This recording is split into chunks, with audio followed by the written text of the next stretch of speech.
Looking for the ultimate stocking stuffers for this holiday season? Look no further than our sponsor, Manscaped. They've got you covered, guys. Manscaped is the only brand dedicated to below the waist grooming and hygiene products. And great news, they just launched across Europe, Canada, and Australia. As you know, Manscaped forever changed the grooming game with the Essential Lawnmower 3.0. This incredible trimmer has skin-safe technology. It's waterproof, cordless, and you can take it in the shower. But don't forget about their other incredible products. Crop Preserver Deodorant, Crop Reviver Toner, Crop Cleanser Body Wash, Crop Mop Wipes, Foot Duster Foot Deodorant, the Weed Whacker, Nose and Ear Hair Trimmer, and Shears 2.0, their luxury 4-piece nail kit. To get all these great gifts, visit manscaped.com/Chael and receive 20% off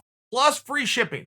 That's 20% off with free shipping at manscaped.com/Chael.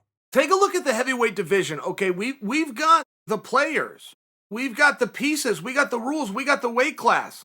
Only thing we don't have is a date. Francis Ngannou, Stipe Miocic. Francis came out with a comment that Stipe Miocic has held up the heavyweight division for a long time and needs to get on with it. Well, I like the concept. I'm just trying to think, is that fair is that a fair statement by Francis? I don't know about that. I'd have to go back and get a calendar out, but I was at Stipe versus Cormier. It wasn't that long ago. And we were kind of told as soon as that night, Dana went to the press conference and said it's Ngannou next. And that was relevant because there was people trying to take that spot. There's people trying to get in on John Jones, for example. You know, the media was kind of doing that even more than John was, but they're trying to get him that spot. Dana said, I just want to make this perfectly clear. Francis has done everything right, and I'm not going to deny him the opportunity.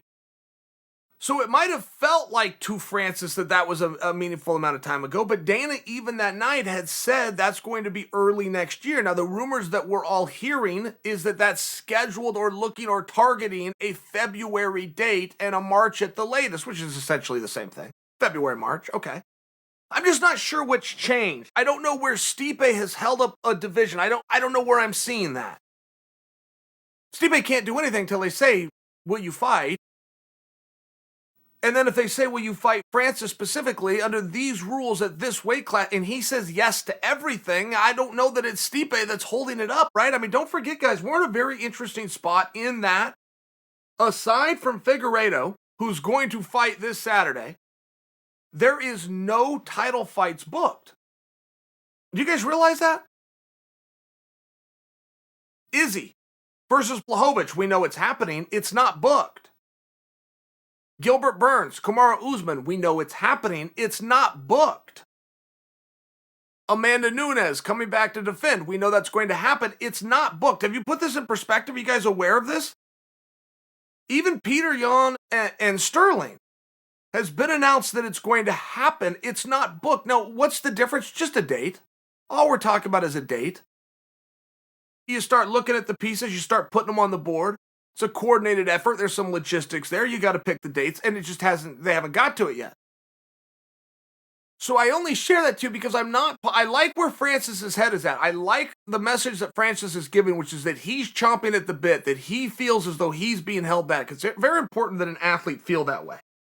You'll hear words like hungry. Is this guy still hungry? When a guy's talking the way Francis is talking, yes, that means he is hungry. It means I cannot wait. What is taking so long? Bring me the baddest dude in the world. Let me get this guy out of here. Let me prove I'm the baddest guy in the world. I like Francis's headspace. I'm just not sure it's an accurate statement. And I feel like a few of these things have been put on Stipe over the years. I remember when Daniel was frustrated with Stipe for not doing the contract, and Stipe's like, I'm in a pandemic. I'm a first responder. What do you want me to do? All I need to do is get into the gym, and I only need to do that for 8 weeks, and I'll come and fight you. But I need those 8 weeks, and I don't know when that clock's going to start. I mean, I only bring that to you because, particularly in hindsight, that was very fair of Stipe. Oh, and then by the way, when he was given an opportunity to prove that he was sincere, he did. As soon as the gym opened up, he signed a contract that same day. He was never bluffing. He was never ducking. He was never running. He wasn't doing anything. He just wanted to get into a practice room. Pretty reasonable for the heavyweight champion, right? Bring that to because I'm not sure. And then Stipe, even before that, had some kind of an issue. It was with his eye from that second fight with Cormier where he recaptured the championship, but something happened to his eye. I want to say maybe even his cornea, and it just delayed him. I don't know how much heat we're going to put on Stipe for wanting to get his eye fixed, but I noticed that people did. But when the shoe was on the other foot and you date back 2 years and they usher Stipe out to bring Brock Lesnar in, took everything from him, including his post-fight interview, I didn't see anybody coming to Stipe's defense. I mean, it does seem like it's about time, if we're going to tell the Stipe story, that we start telling it accurately. It's not a guy that comes out and bangs his chest and defends himself. It's kind of incumbent upon us, the viewer, to look at what's happening and correct statements when they're wrong. Francis is in a good place. I love everything I'm hearing from Francis. I am just splitting hairs here to try to determine, is that an accurate statement? Has Stipe held that division up at all? Unless Francis has some information that we haven't been revealed, that fight is targeted for February, possibly March, the same as it was last month, the month before that, and the month before when the statement was initially made. Nothing has changed. I think that needs to be considered. And if Francis has information that we don't have and something is delaying that fight, share it.